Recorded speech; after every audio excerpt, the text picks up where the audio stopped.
Gautam, and today my topic is the translation machinery in eukaryotes and its relevance in neurodegenerative disorder such as Alzheimer's disease.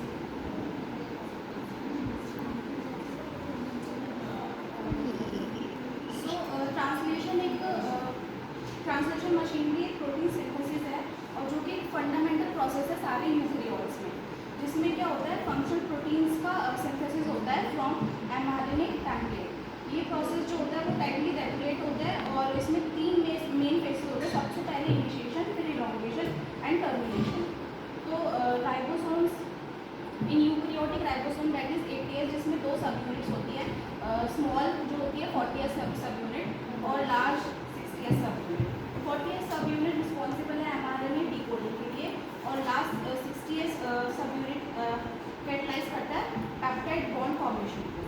सो सबसे पहले phase में है initiation. इसमें क्या होता है कि 40S राइबोसोम सब यूनिट जो है वो जाके जुड़ जाती है एमआरएनए से थ्रू फाइब्रेश एंड, जो कि गाइड होता है बाय यूकैरियोटिक इनिशिएशन फैक्टर्स, और वो it scans the start codon that is AUG with the help of MET tRNA। Next is elongation. Elongation में क्या होता है कि अमीनो एसिड सीक्वेंशियली ऐड होते रहते हैं पेप्टाइड चेन के साथ with the aid of elongation factors tRNAs and peptidyl transferase activity in the ribosome. Next है टर्मिनेशन। जब एक स्टॉप कोडन पहुंचता है ड्यूरिंग द ट्रांसलेशन प्रोसेस तो एक यूकैरियोटिक रिलीज फैक्टर्स जो है वो पेप्टाइड पॉलीपेप्टाइड चेन को रिलीज कर देते हैं।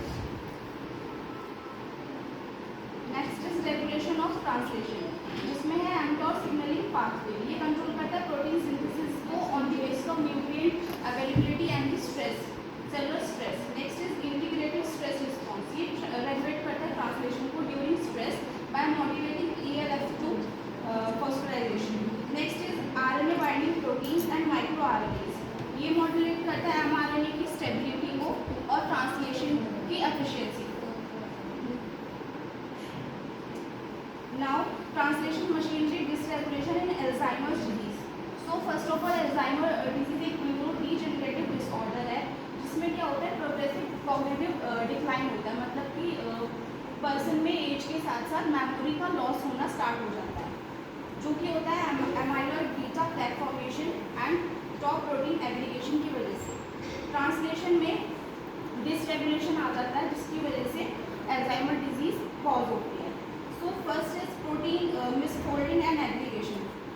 ट्रांसलेशन का डिसरेगुलेशन होता है, जिसकी वजह से प्रोटीन्स मिसफोल्ड होना स्टार्ट हो जाते हैं और टॉक्सिक डिपॉजिट बनना स्टार्ट हो जाता है और ये एक जगह काफ़ी सारे टॉक्सिक डिपॉजिट्स बन जाते हैं। Next is ribosomal dysfunction. इसमें यह है कि जो राइबोसोमल डिफेक्ट्स है, राइबोसोम्स में जब डिफेक्ट्स आते हैं जिससे क्या होता है प्रोटीन सिंथेसिस रिड्यूस हो जाता है और ट्रांसलेशन में इम्पेयरमेंट आती है, जिससे क्या होता है कि जो इसेंशियल न्यूरोनल प्रोटीन्स हैं उनका फॉर्मेशन काफ़ी ज़्यादा डिक्रीज हो जाता है, जिससे साइनेप्टिक प्लास्टिसिटी अफेक्ट होती है और मेमोरी फॉर्मेशन में भी दिक्कत आती है। Third is dysregulation of mTOR signalling.